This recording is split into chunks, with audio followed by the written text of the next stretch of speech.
తిరిగి బీసీఎన్ న్యూస్కి స్వాగతం. జీవో నెంబర్ 746, 747లను దివంగత వైఎస్ రాజశేఖర రెడ్డి తీసుకొస్తే అధికారంలోకి రాగానే వాటిని రద్దు చేస్తామని చంద్రబాబు అన్నారని, కానీ ఇప్పుడు అలాంటి ఆలోచన చేయలేదని అబద్దాలు చెబుతున్నారని ఎమ్మెల్సీ వరదు కళ్యాణి విమర్శించారు. సుబ్బారెడ్డి భార్య పూర్తిగా హిందూ అని అన్నారు. కూటమి నేతల భార్యలు లేదా టీటీడీ చైర్మన్ భార్య ఆమెలా తిరుమల కోసం మాట్లాడగలరా అని ప్రశ్నించారు. సిట్ నివేదికలో జంతువులు కొవ్వు లేదని చెప్పిన తర్వాత కూడా డైవర్షన్ పాలిటిక్స్ చేస్తారని, చంద్రబాబు హిందూ ద్రోహిగా మిగిలారని ఆమె దుయ్యబట్టారు. నిన్న చంద్రబాబు నాయుడు గారు తిరుపతి లడ్డు చర్చ సందర్భంగా అసెంబ్లీలో మాట్లాడిన అసత్యాలు నిజంగా తీవ్ర ఆక్షేపణీయం. ఎంత దారుణంగా పచ్చి అబద్ధాలు మాట్లాడారు. ఎందుకంటే అతను తిరుమల పవిత్రతను దెబ్బతీసేట్టుగా మాట్లాడడం జరిగింది. తీసుకుంటే జీవో నంబర్ 746, 747 జీవోలు అప్పుడు రాజశేఖర రెడ్డి గారు తీసుకురావడం జరిగింది. జీవో నంబర్ 746 ప్రకారం 2 కొండలు కాదు 7 కొండలు ఉండాలి అని చెప్పడం జరిగింది. అలాగే 747 జీవో ప్రకారం 19 దేవాలయాల్లో అన్ని మత ప్రచారాలు చేయకూడదు అని చెప్పి రాజశేఖర రెడ్డి గారు జీవో తీసుకొస్తే 2009 ఎలక్షన్స్ లో చంద్రబాబు నాయుడు గారు ఆ జీవోలు నేను అధికారంలోకి వస్తే రద్దు చేస్తానని చెప్పి ఇప్పుడు కలలో కూడా అలాంటి ఆలోచన చేయలేదని పచ్చి అబద్ధాలు అసెంబ్లీ సాక్షిగా చంద్రబాబు నాయుడు గారు చెప్తూ ఉన్నారు. దీన్ని బట్టి రాష్ట్ర ప్రజలకు అర్థమవుతుంది చంద్రబాబు నాయుడు గారు ఎంత ఘోరంగా అసత్యాలతో ప్రజలను మభ్యపెట్టడానికి నిత్యం ప్రయత్నిస్తూ ఉంటారు అనే విషయం. ఈ తిరుపతి లడ్డు విషయంలో ఎన్ని అబద్ధాలు చెప్పారంటే ఆ వైవి సుబ్బారెడ్డి గారు తిరుపతి టీటీడీ చైర్మన్ గా చేసిన వైవి సుబ్బారెడ్డి గారి వైఫ్ గురించి కూడా వాళ్ళ భార్య గురించి కూడా అసత్యాలు చెప్పడం జరిగింది. ఆవిడ పక్కా హిందూ, ఎంతో భక్తిగా పూజలు చేసి ఆవిడ గురించి బైబిల్ పట్టుకున్నారని చెప్పి ఆవిడ ఏదో అన్యమతం వ్యక్తిగా క్రియేట్ చేయడానికి ట్రై చేశారు. మేము ఒకటే చెప్తున్నాం, సుబ్బారెడ్డి గారి భార్యని మేము తీసుకొస్తాం. చంద్రబాబు నాయుడు గారి భార్య అయినా లేదా 164 మంది ఎమ్మెల్యేలు గెలిచారు కదా మొన్న కూటమిలో, వాళ్ళ భార్యలైనా ఇప్పుడు టీటీడీ చైర్మన్ గా ఉన్న నాయుడు గారి బిఆర్ నాయుడు గారి భార్యనైనా ఎవరినైనా తీసుకురండి.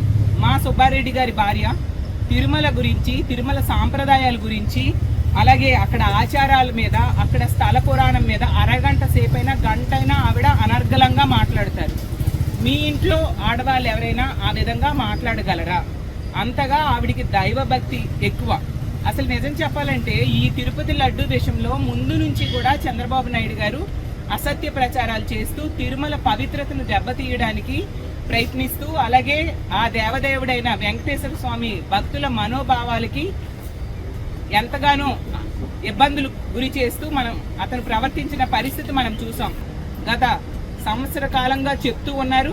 కానీ మొన్న సుప్రీంకోర్టు వేసిన సిబిఐ దర్యాప్తు నివేదికలో జంతు కొవ్వు కానీ పంది కొవ్వు కానీ ఫిష్ ఆయిల్ లేదని తెలిసాక నివేదిక చెప్పినాక కూడా మళ్ళీ ప్రజల్ని పక్కదోవ పట్టించడం కోసం ఫ్లెక్సీలు వేసి కల్తీ జరిగిందంటూ తప్పుడు ప్రచారం అపోజిషన్ పార్టీ అయిన మా వైఎస్ఆర్ కాంగ్రెస్ పార్టీ మీద చేసిన పరిస్థితి మనందరము చూసాం. అలాగే ఇప్పుడు ఆరోపణలు ఎదుర్కొంటున్న సంస్థలన్నీ కూడా ఇందాపూర్ సంస్థ అవ్వచ్చు, లేదా ప్రీమియం డైరీ అవ్వచ్చు, ఏఆర్ డైరీ అవ్వచ్చు, ఇవన్నీ కూడా చంద్రబాబు నాయుడు గారి టైంలోనే వచ్చాయి.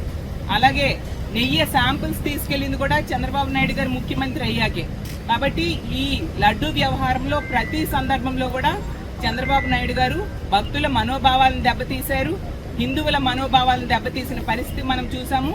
ఈరోజు చంద్రబాబు నాయుడు గారు అసెంబ్లీ సాక్షిగా తప్పుడు మాటలు చెప్పి తప్పుడు ఆరోపణలు చేసి ఒక హిందూ ద్రోహిగా ఈరోజు నిలబడ్డారు.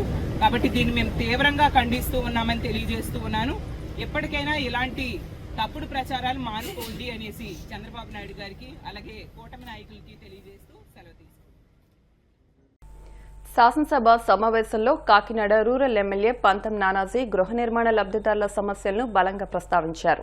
కాకినాడ మున్సిపల్ కార్పొరేషన్ పరిధిలోని లబ్ధిదారులకు పీఎంఏవై అర్బన్ 2.0 ద్వారా 2,50,000 మంజూరు చేస్తుండగా అదే ప్రాంతానికి చెందిన రూరల్ లబ్ధిదారులకు పీఎంఏవై గ్రామీణ్ ఆవాస్ ప్లస్ 2.0 ద్వారా 1,59,000 మాత్రమే ఇవ్వడం వల్ల ఏర్పడుతున్న వ్యత్యాసాన్ని సభ దృష్టికి తీసుకొచ్చారు. ఈ అసమానతను తొలగించి కాకినాడ రూరల్ లబ్ధిదారులకు కూడా 2,50,000 మంజూరు చేయాలని ప్రభుత్వాన్ని కోరారు. గృహ స్థలాల కేటాయింపులో ఏర్పడిన గందరగోళ పరిస్థితులను కూడా ప్రస్తావించారు. ఈ సమస్యలపై సమగ్ర దర్యాప్తు చేసి లబ్ధిదారులకు న్యాయం చేయాలని ప్రభుత్వాన్ని కోరారు. అర్బన్కి చెందినటువంటి 8 వార్డులు ఉన్నాయి అధ్యక్ష. అలాగే ఒక కరప మండలం, కాకినాడ రూరల్ మండలం ఉన్నాయి అధ్యక్ష. అవి కూడా పరిధిలోకి వస్తాయి అధ్యక్ష. ఈ మున్సిపల్ కార్పొరేషన్ చెందినటువంటి 8 వార్డుల్లోని లబ్ధిదారులకి కాకినాడ రూరల్ మండలంలో పండూరు అనే గ్రామంలో లేఅవుట్స్ ఇళ్ల స్థలాలు ఇచ్చారు అధ్యక్ష. అయితే అధ్యక్ష, మున్సిపల్ కార్పొరేషన్ లో లిమిట్స్ లో ఉన్నటువంటి PMAY అర్బన్ 2 పథకం కింద 2,50,000 రూపాయలు ఇస్తున్నారు అధ్యక్ష. అదే గ్రామంలో ఆ ఊరోళ్ళకి ఇస్తారని 1,59,000 ఇస్తున్నారు అధ్యక్ష. మేము ఆ ఊరు వెళ్ళినప్పుడు మాకు ఆ వ్యత్యాసం ఒకటే ఊర్లో ఒకరికి 2,50,000 ఇవ్వడం, ఒకరికేమో 1,59,000 ఇవ్వడం అన్న దాని మీద కొంచెం అసంతృప్తికి లోనవుతున్నారు అధ్యక్ష. పదే దాని మీద అడుగుతూ ఉంటారు అధ్యక్ష ఊరు వెళ్ళినప్పుడల్లా. కాబట్టి దీన్ని ఏమన్నా మంత్రి గారు అటువంటి రేర్ కేసుల్లో దీన్ని ఏమైనా సవరణ చేసి అందరికీ ఒకలాగా వచ్చేటట్టు చేస్తారని అవకాశం ఉందా అధ్యక్ష అని అడుగుతా ఉన్నాను.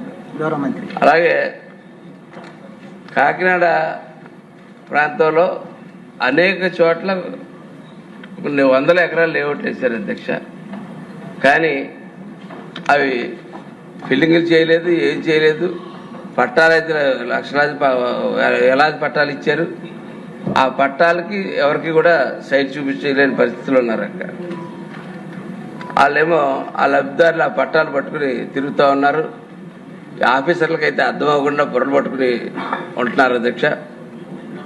కాకినాడ రూరల్లో అయితే అన్ని చోట్ల 1-2 రకాల పట్టాలు ఇచ్చారు. కాకినాడ రూరల్లో అయితే 3 రకాల పట్టాలు ఇచ్చారు అధ్యక్ష. ఒకటి పట్టా ఉంది, స్థలం ఉంది, వాళ్ళకి కావాల్సిన వాళ్ళకి ఇచ్చుకున్నారు. వాళ్ళు బంధువులకి ఎక్కడెక్కడి నుంచో తీసుకొచ్చిన వాళ్ళకి ఇచ్చుకుని చేసుకున్నారు. రెండోది అధ్యక్ష, పట్టా ఉంది. ఆ పట్టా మీద పెద్ద బొమ్మలు ఉన్నాయి. పట్టా ఒకటి, బొమ్మలు 10 పాత ముఖ్యమంత్రి గారి బొమ్మలు. ఒక పట్టా మీద 10 బొమ్మలు వేసుకున్నాడు ఆయన. కానీ అక్కడ స్థలం లేదు అధ్యక్ష. పట్టాలు ఇష్యూ చేశారు. దీని మీద కూడా పెద్ద బొమ్మలు ఉన్నాయి, 10 బొమ్మలు ఉన్నాయి. కానీ MRO ఆఫీస్కి వెళ్తే ఈ పట్టా మేము ఇష్యూ చేయలేదని చెప్తా ఉన్నారు అధ్యక్ష. 100 పట్టాలు ఎలక్షన్ ముందు వీళ్ళే డూప్లికేట్ చేసి వీళ్ళే ఇష్యూ చేస్తారు అధ్యక్ష. అదే MRO ఆఫీస్కి వెళ్ళినా, RDO ఆఫీస్కి వెళ్ళినా, ఎక్కడ ఎత్తుకినా అసలు అటువంటి పట్టాలు ఇష్యూ చేసినట్టే ఈ రోజు దాకా ఎక్కడ దాఖలు కనపట్టలేదు అధ్యక్ష. ఇది కాక 4వ రకం పట్టా ఉంది అధ్యక్ష. ఈ పట్టా ఏంటంటే పట్టా ఒకరి పేరు మీద ఉంటుంది, ఇల్లు ఒకరి పేరు మీద ఉంటుంది అధ్యక్ష. ఇతని పట్టాలో అతను ఇల్లు కట్టేసుకున్నాడు కాబట్టి అతని పేరు మీద ఉన్న పట్టాల ప్లేస్ లో, ఎందుకంటే ఎంత నిర్లక్ష్యంగా అక్కడ కట్టించుకో ఇక్కడ కట్టించుకో అని చెప్పడం తప్ప ఒక పరిపాలన తీరులో బట్టుకైతే జరగలేదు అధ్యక్ష. ఇక్కడ కట్టుకోవడం వల్ల తలకో చోట కట్టించుకున్నారు. ఆ కట్టించుకున్న వాళ్ళు ఈవేళ అధ్యక్ష ఇప్పుడు వాళ్ళ పేరు మీద లేదన్న దాని మీద బెంగతోటి ఉన్నారు అధ్యక్ష. స్థలం వాళ్ళ పేరు మీద లేదు, వాళ్ళు ఇల్లు కట్టించుకున్నారు, స్లాబ్లు అయిపోయి అన్ని కూడా పూర్తి అయిపోయి అధ్యక్ష. కాబట్టి అధ్యక్ష దీన్ని చూడవలసిందిగా కోరుతా ఉన్నాను అధ్యక్ష. వార్తలు ముగించే ముందు ముఖ్యాంశాలు మరొకసారి.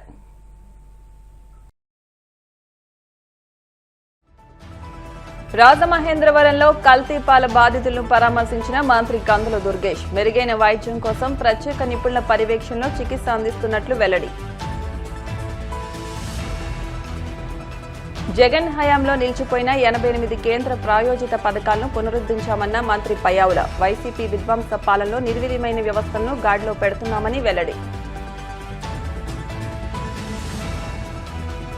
రాష్ట్రం అభివృద్ధిలో దూసుకుపోతుంటే వైసీపీ పనిగట్టుకునే అబద్దాలు ప్రచారం చేస్తుంది. తీవ్రస్థాయిలో ధ్వజమెత్తిన మంత్రి కొలుసు పాదసారథి.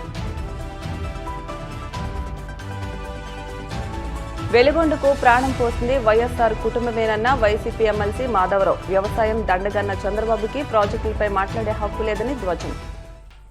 ఈ వార్తలు ఇంతటితో సమాప్తం. మరిన్ని వార్తల కోసం BCN digital YouTube channel, Facebook page ని ఫాలో అవ్వండి. అప్డేట్ వార్తల కోసం ప్లీజ్ సబ్స్క్రైబ్.